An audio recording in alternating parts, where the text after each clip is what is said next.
welcome. I'm Kritika Saxena. I have with me a special guest today.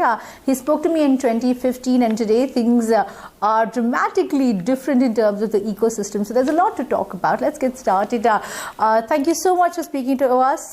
Jean, you've been at Microsoft spearheading several various interesting, innovative initiatives over the last many years now. And in the last 1 year itself, there have been a lot of interesting announcements with respect to India, with respect to the kind of changes in the digital ecosystem. So in the last 1 year alone, John, what to your mind stands out in Microsoft's participation in the digital landscape?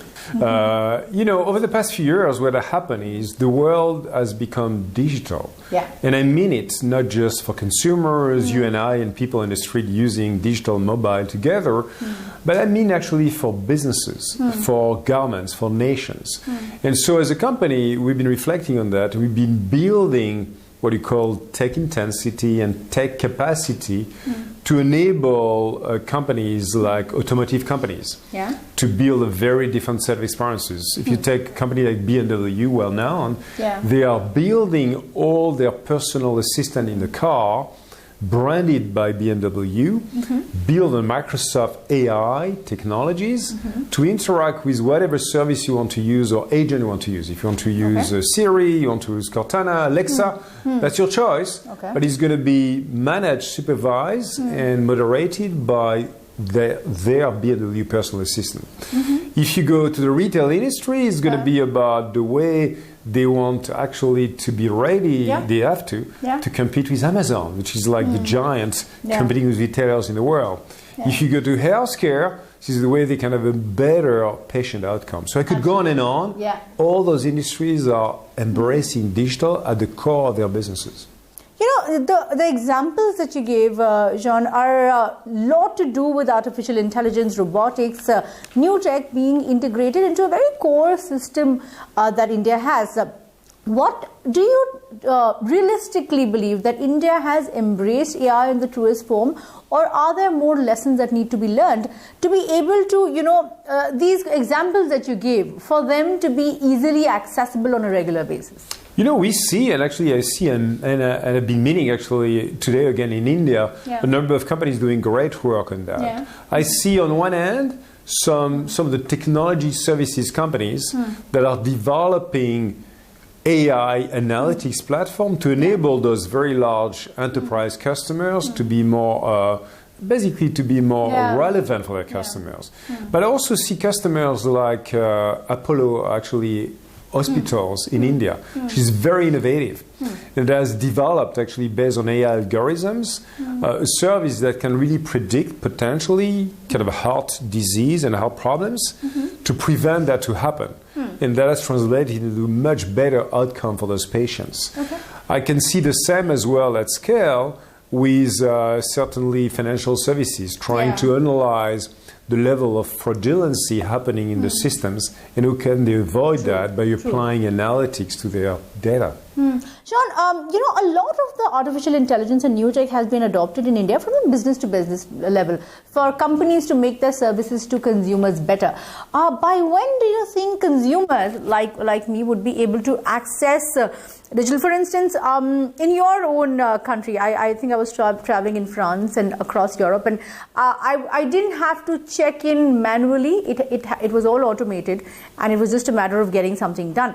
That is not in the Indian tech system is not ready for that yet to reach consumers like us. By when will that happen, to your mind, given the kind of conversations you've had? I think India has a fantastic foundation because it's one of the countries in the world that has done actually the best job when it comes to building that digital identity for all the citizens, which is wonderful. It's been an example across the world. I think the country has built on top of that some other services, enabling the citizens of the country to actually access healthcare, as an example, or even financial credits. So I believe that the next step of innovation will be actually using computer vision to recognize you. From a user basis. From a user basis to facilitate many of those processes that any citizen has to confront with in a very natural way. So that to me is the next step. I'm sure it's bound to happen. So I'm very optimistic to see that happening. Okay, so let's get specific then, John, in terms of what, of course, you don't reveal the exact numerical breakup in terms of growth, but how has the growth in terms of even building your partnership been in the last 1 odd year? How have you increased your partnerships across the board, be it IT services companies, be it even e-commerce players for that matter? Yeah, as a company, we've been partnering with a lot of different types of companies in India. On the one hand, we've worked a lot with the unicorn. There's a lot of unicorns growing. Companies like Ola, like Inmobi, companies like Flipkart and more that are truly building a lot of their digital capabilities on the back of Azure, because they can also see the potential of going to market with Microsoft globally. On the other hand, we are working hand in hand with the largest system integrators of India. Infosys, Cognizant, TCS, Wipro, and more, who have been building hundreds of thousands of certified engineers on Microsoft Cloud, Azure, but also AI capabilities. They can actually then basically connect with their enterprise customers. So we have a very strong partnership with those companies as well, globally, to enable them to digitally transform those customers one industry at a time. So I see a lot of potential across India in many different shapes or forms, and I believe that's actually a place where I see a lot of innovation coming through. Okay. Another point I wanted to get from you, you have built regional language compatible AI frameworks in India across the world. What's the roadmap for it? In the next 1 or 2 years, what's the roadmap for this? We are really planning to expand the languages, I would say, compatibility, particularly with our AI platform, to make sure we can be more inclusive of many more languages across the world. So we have a lot more to come over the next 6-12 months, including in India and others. Okay. Is that going to be one of the growth drivers for you in India, to be able to create that compatibility in terms of the AI framework across the board, across the country? And if you can give me some details as to how you would look at growing. I think that is one of the levers for sure to be relevant for such a huge country in terms of population, citizens, and consumers. And we believe that's something we can accomplish with some partnerships. So we will partner with some of those large companies in India that have access every single day with hundreds of millions of people using their products and services, and make sure we make those product services even more intuitive, even more, I would say, good and high quality touches experiences with their consumers. And this is the way we're going to build those additional capabilities. So John, what kind of developers or what kind of partnerships are you now looking at? We spoke about what you have set up already. So what kind of developers, or can you reveal some names as to who you're looking at tying up with in the next 1 year? It's probably too early. Too early. to share that, Sure. Okay. In terms of investment then, what is the kind of investment capability that you're putting in? Again, I understand you can't share numbers, but where are the capabilities being invested into when it comes to the AI expansion? Because I believe that you are also in talks with several players, in talks with even state governments to set up systems there. So how would that work? Yeah, first of all, at the global level, the company is investing tremendously into building the largest cloud footprint on the planet. We have data centers over 54 regions in the world, including India, where we've got data centers in 3 places, in Pune, in Chennai, in Mumbai as well, Pune as well, of course. And this is actually a core capability to get a lot of developers doing work on AI locally in the country. On top of that, we have a development center in India that has done great work on on a mobile-first collaboration platform called Kaizala, which I think is a great innovation that is now actually getting global. Exactly. And on that collaboration platform, which enables governments, large customers to communicate outside of their firewall to all their partners, vendors, customers, and masses, it's kind of an enterprise social network with all the security needed.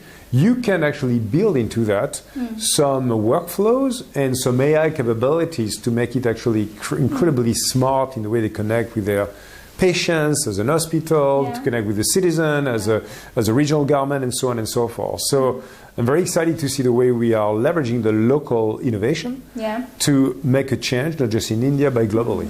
There's that's a very interesting point you made. Kaizala, for instance, is something that was a local product which which ended up becoming globally relevant. Keeping these plans in mind, keeping these massive global plans that you have, how does India fit into your global plans from an AI perspective, from a cloud perspective?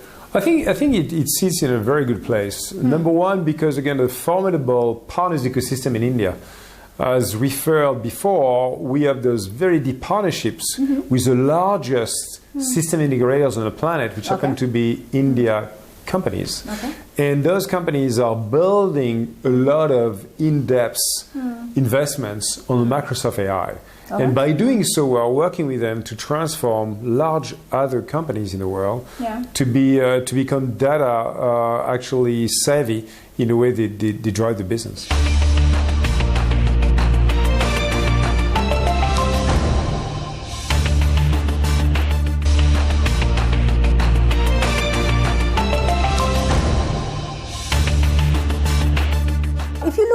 A review of all your products from an enterprise and even from a consumer perspective, what have the surprises in India been, John, in the last 1 year? And, Kaizala was a surprise, but not to say that you didn't have confidence in it, but the kind of response that it had was phenomenal. So similarly, even from a business to consumer perspective, what are the products that surprised you in the last 1 year, and what would you bet big on in 2019 in India?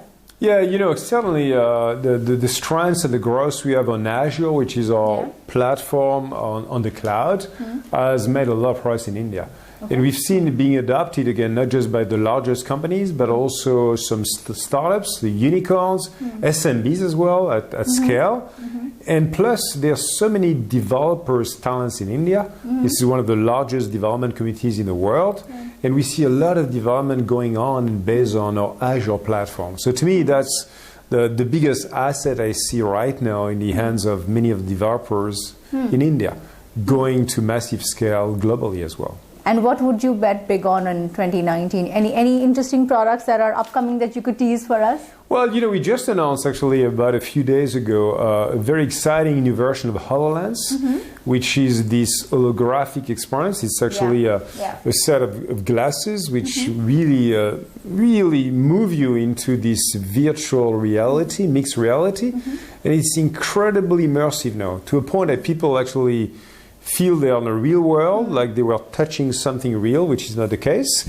And we are connecting that to our Azure cloud. We are connecting that to our business application platform. And that is a consumer product, right? It's actually a business product that can really change the life of people as well. Think about a surgery process, operation board. I've actually seen some of those where a surgeon has a HoloLens.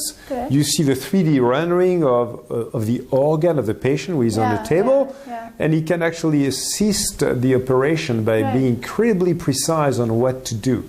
Think about the same into a manufacturing plant as well. The way you're going to remotely assist a technician to repair something that is broken in a supply chain, as an example. So when does that launch, or has it launched already into the market? It's just been announced, and it's going to be available in the next few weeks to come. So similar such products are around the corner in India, the kind of game-changing enterprise products that you talk about. Can you give us an example by when? What is the timeline that you're looking at? Actually, HoloLens is being used as well in India to develop some very advanced services, and we expect that to happen in the next 6 to 12 months to come.